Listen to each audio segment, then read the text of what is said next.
আয়েশা রমজানের শেষ দিন নবীজিকে আয়েশা বলে গেছে, ইয়া রাসূলুল্লাহ, এত বড় রমজান পেল,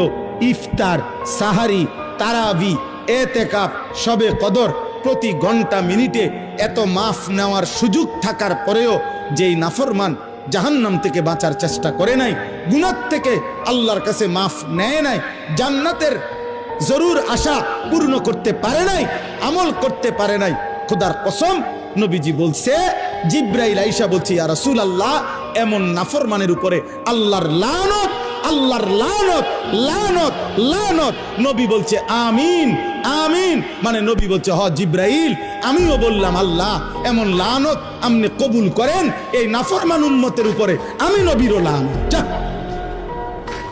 তোর রূপে খোদার লানত পড়ুক।